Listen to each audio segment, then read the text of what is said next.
Okey, Assalamualaikum warahmatullahi wabarakatuh. Okey, jadi hari ini Ustazah nak sambung. Untuk hari tu kita dah tengok macam mana cara tumbuh-tumbuhan ni menyesuaikan diri dia dengan iklim dan perubahan musim. Okey, kita dah cakap pasal pokok kelapa. Okey, pokok kelapa macam mana cara dia untuk menghadapi musim angin kencang, macam mana dengan bentuk dia yang mudah lentur, dengan daun dia yang pecah-pecah, okey, supaya udara tu boleh lalu. Okey, jadi yang tu untuk musim kencang. Okey, yang ni kita dah bincang juga untuk iklim panas dan kering. Dan musim kering ada pokok kaktus. Okey, pokok kaktus ni apa yang boleh membuatkan dia boleh tahan iklim yang panas adalah dengan dia punya daun. Okey, daun dia yang bentuk jarum-jarum ni. Okey, jadi tak akan ada kehilangan air. Lepas tu struktur badan dia yang boleh menyimpan air, dan dia ada akar yang panjang. Okey, yang boleh ambil air jauh. Okey, jadi tu untuk kaktus. Okey, dan seterusnya kita ada apa? Tomato. Okey, kita ada tomato. Jadi macam mana cara tomato ni untuk elak kehilangan air waktu panas adalah dengan dia ada bulu halus pada badan dia. Nampak tak?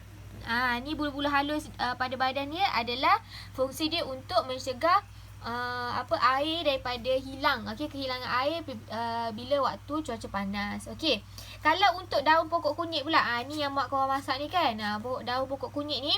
So cara dia untuk elak kehilangan air waktu cuaca panas adalah dengan dia akan gulungkan daun dia. Nampak ni? Okey, jadi kalau nampak daun pokok kunyit, kalau mak kawan suruh ambil daun pokok kunyit tu kan, kalau nampak dia bergulung macam ni, maksudnya waktu tu dia tengah mengelak kehilangan air waktu cuaca panas. Okey. Okey, kalau untuk daun keladi pula. Okey, daun keladi yang ni daun keladi ni dia ada daun belilin. Daun belilin tu maknanya macam mana struktur daun belilin tu? Daun belilin tu bila kalau contoh air jatuh dekat atas permukaan daun tu, dia takkan menyerap. Okey, jadi dia akan bergerak ke bawah macam tu kan. Kalau contoh kalau korang letak air pada daun keladi ni kan, so air takkan serap kat situ. Dia sebab apa? Sebab dekat atas dia ada macam struktur yang berlilin. Okey, maknanya air tak menyerap kat situ. Okey, jadi daun yang berlilin juga dia boleh mengelakkan kehilangan air waktu cuaca panas. Okey, jadi air takkan hilang lah ataupun tersejat daripada pokok ni. Okey, jadi dia punya cara dia untuk kehilangan air, untuk mengelak kehilangan air dengan dia ada daun berlilin. Untuk pokok apa? Pokok keladi. Okey, kalau pokok kunyit ni tadi apa? Dia gulungkan daun. Okey, kalau pokok tomato ni apa tadi? Dia ada bulu halus. Okey, yang kita tengok pokok getah pula. Okey, so cara pokok getah untuk lindung diri dia ataupun elak kehilangan air dia waktu musim panas adalah dia akan luruhkan daun dia. Nampak? Okey, bila tengok pokok getah ni, dia punya daun dah sikit, daun dia ada banyak kat bawah, tu bermakna okey, dia tengah mengelakkan diri dia daripada kehilangan air. Okey, lepas tu untuk iklim sejuk. Okey, iklim sejuk ni bukan negara kita lah. Okey, jadi negara lain kita ada pokok maple. Okey, pernah dengar tak pokok maple? Okey, jadi pokok maple ni pokok yang ada daun dia cantik tu.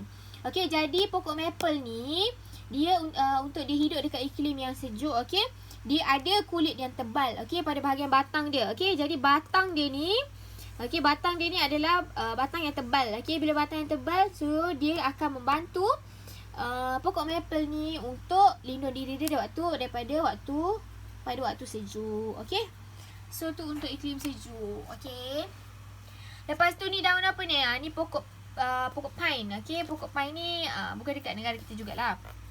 Okey, jadi pokok pine ni ada ciri-ciri khas untuk hidup dalam musim angin kencang, cuaca panas dan cuaca sejuk. Okey, sebab dia kiranya dia boleh lindung diri dia daripada dia boleh hidup dekat macam-macam musim.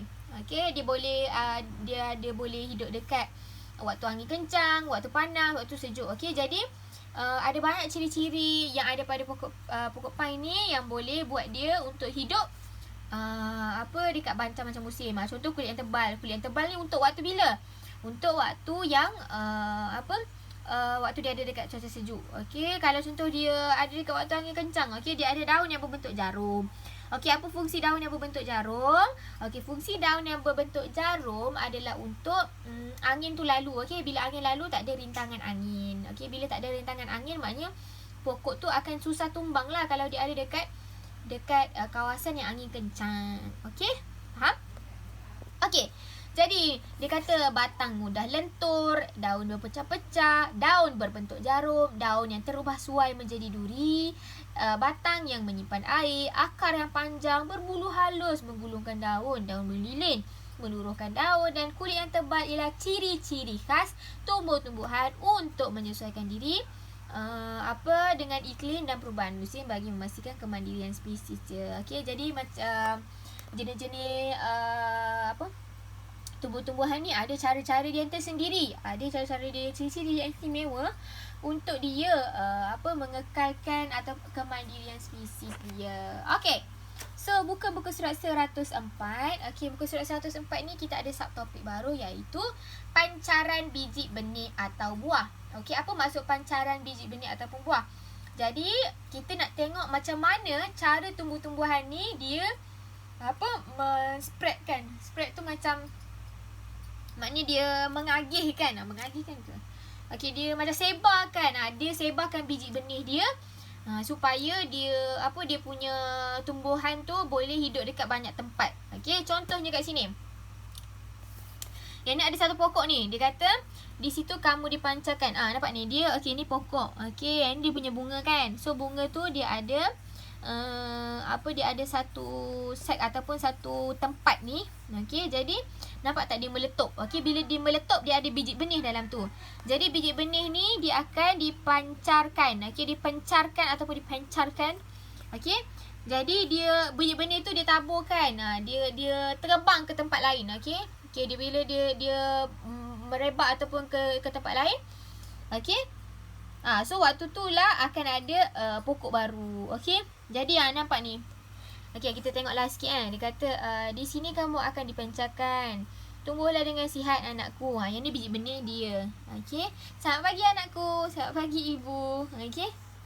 And then dia kata yang ni biji benih dia tanya, siapakah mereka? Apakah yang sedang berlaku kepada mereka? Mereka ialah buah angsana. Mereka dipancarkan ke tempat yang lebih jauh dari pokok induknya. Okey. So yang ni korang biasa tengok kan? Mesti biasa tengok kan? Biji benih ni. Ni this one. Yang ni kan? Di sini korang biasa tengok kan? Saya dulu pun saya korek-korek benda ni. Okey, jadi sebenarnya ni apa ni?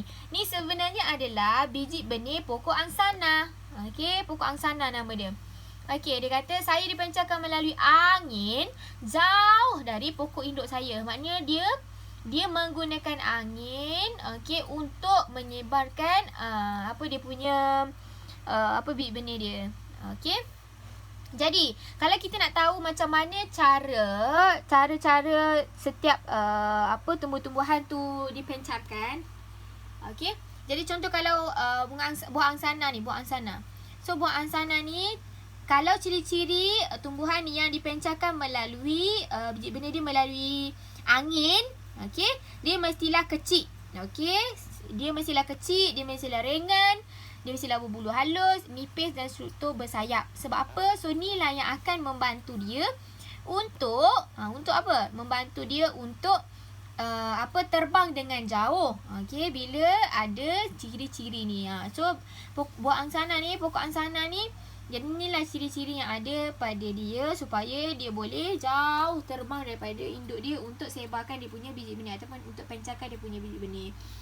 Okey, kat sini kita tengok buah kelapa. Okey, dia tanya macam mana buah kelapa ni dipancarkan? Okey, dia kata saya dipancarkan melalui air.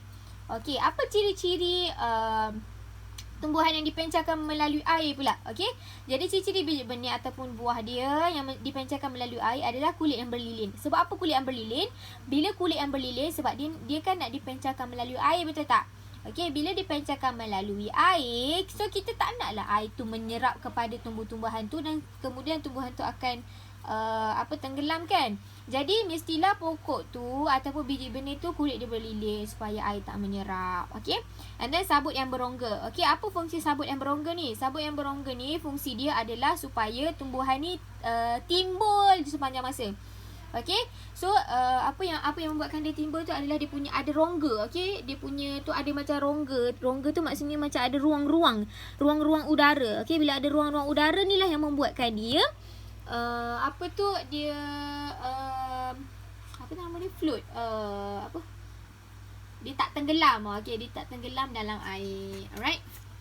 Lepas tu kita ada juga biji benih yang dipancarkan melalui haiwan dan manusia. Okey, contohnya rambutan. Okey, rambutan kan dimakan oleh sama ada manusia ataupun haiwan. Jadi ciri-ciri biji benih atau buah yang dipancarkan melalui haiwan ataupun manusia mestilah isi boleh dimakan. Okey, obviously sebab kita mestilah makan benda yang elok kan. Okey, dan warna yang menarik, biasanya ni untuk menarik haiwan lah untuk makan. Okay, and then bau yang harum. Okay, bau yang sedap lah. So, ini adalah ciri-ciri untuk dimakan ataupun untuk dipencarkan melalui haiwan ataupun manusia. Okay, kan bila kita makan, contoh kita makan buah rambutan kan, lepas tu biji tu kita buang kat merata ataupun kita tanam. Okay, so yang tu adalah cara dia dipencarkan. Okay. Okey, dan seterusnya, yang ni kan biasa kadang-kadang terlekat dekat seluar kita ke baju kita kan. Nampak tak yang terlekat pada arnab ni kan. Jadi dia kata, apakah yang terlekat pada bulu badan arnab itu? Dia kata, itu ialah biji benih pepulut. Biji benih pepulut dipancarkan melalui haiwan. Okey. So ni adalah pepulut. Okey, pepulut ni, so ciri-ciri biji benih yang dipancarkan melalui haiwan dan manusia yang ni, jenis yang ni adalah mestilah kecil. Okey, bila kecil dia senang melekat dan ringan. Okey, dan bercangkuk. So bila bercangkuk itulah yang contohnya macam kemuncuk. Kemuncuk tu kan dia bercangkuk kan. Okey, bercangkuk tu apa maksud dia bercangkuk tu? Bercangkuk tu maksudnya dia boleh melekat. Okey, dia boleh melekat pada badan ataupun pada kita punya kain lah. Okey. So itulah maksud dia. Okey, dan seterusnya apa ni? Yang ni kalau yang ni dipancarkan melalui mekanisme letupan. Yang ni macam bunga tadi. Okey, bunga tadi dia pancarkan melalui letupan. Okey, dia meletup. Bila dia meletup, okey, nampak tak? Bila meletup dia akan tersebar dengan letupan tu. Okey. Okey, jadi ciri-ciri biji benih ataupun buah yang melalui mekanisme letupan ni adalah lengan mengering dan lengan merekah. Okey, sebelum dia mengering dan merekah, okey, lepas tu dia akan pecah. So pecah dia akan ini contoh sebenar dia lah. Okey, bila dia pecah, so dia akan spread ataupun dia akan menyebar kan. Okey, sebarkan dia punya biji benih tu. Lepas tu okey. So dia kata apa? Sekarang kamu semua telah mengetahui bahawa tumbuh-tumbuhan dipancarkan dengan cara yang berbeza. Okey, ada berapa jenis? Kita ada beberapa jenis mekanisme ataupun cara untuk tumbuh-tumbuhan ni untuk menjaga kemandirian spesies dia supaya dia punya jenis tu makin banyak. Okey, so cara dia pertama sekali adalah angin. Okey, contoh angin tadi apa? Pokok angsana tadi, betul tak? Dia perlu laringan, dia kena ada struktur bersayap. Okey, supaya dia boleh terbang jauh dengan angin. Dan ada juga cara dengan air. Kalau air contohnya pokok kelapa, betul tak? Pokok kelapa dia ada bahagian yang berlilin. Okey, kulit dia yang berlilin supaya air tak menyerap, dan dia ada rongga udara. Okey, so bila rongga udara tu supaya dia tak tenggelam. Okey, dan ada juga haiwan dengan manusia. Bila haiwan dengan manusia, cara dia macam mana? Apa ciri-ciri dia? Mestilah warna dia menarik, rasa dia isi dia boleh dimakan. Okey. So tu adalah ciri-ciri dia. Dan mekanisme letupan. Okey, dia meletup dan dia akan keluarkan biji benih dia. Okey. Okey. Lepas tu dia kata semua biji benih dan buah dipancarkan dengan cara yang berbeza untuk memastikan kemandirian spesies dia. So tu adalah cara dia untuk menyebarkan biji benih dia. Bila dia menyebarkan biji benih dia, maknanya banyak tempat lah dia punya pokok tu ataupun tumbuhan akan hidup. Okey. So ada 1, 2, 3, 4 mekanisme kat sini. Ingat. Okey, ada angin, ada air, ada haiwan dan manusia, dan mekanisme letupan. So saya nak semua orang ingat apa ciri-ciri dia. Okey, nanti masuk exam. Okey, lepas tu yang ni adalah ditanya. Okey, yang ni semua orang boleh jawab sendiri tengok ciri-ciri yang ada pada dia. Okey, jadi apa yang cara dia dipancarkan. Okey. Dia kata kemandirian kepentingan kemandirian spesies haiwan dan tumbuh-tumbuhan. Okey, tumbuh-tumbuhan merupakan sumber makanan kepada hidupan lain seperti haiwan dan manusia. Haiwan dan manusia pula membekalkan baja dan nutrien kepada tumbuh-tumbuhan melalui proses perebutan. Hanya sebahagian daripada najis haiwan dan manusia dijadikan baja. Okey. So, hidupan seperti haiwan dan manusia menyumbang kepada kemandirian spesies tumbuh-tumbuhan dengan membantu memancarkan biji benih dan buah tumbuh-tumbuhan.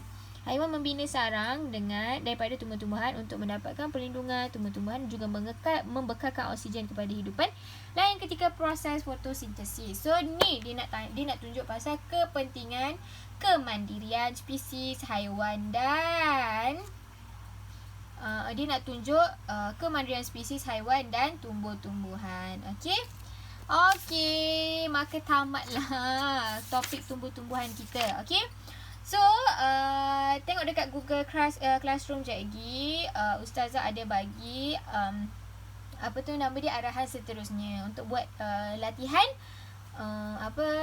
untuk tumbuh-tumbuhan. Okey, so make sure semua orang study, semua orang ingat balik supaya nanti senang nak jawab exam. Okey, kalau ada apa-apa boleh PM Ustazah. Okey, jadi Ustazah akan jawab soalan yang siapa yang nak tanya. Okey, boleh je tanya Ustazah, kalau tak faham tanya je. Okey, WhatsApp je Ustazah ataupun boleh je reply dekat Google Classroom tu, Ustazah akan jawab. Okey, so Ustazah nak semua orang faham. Okey. Okey, kalau ada apa-apa bagi tahu je Ustazah. Okey, terima kasih semua. Assalamualaikum warahmatullahi wabarakatuh. Bye bye.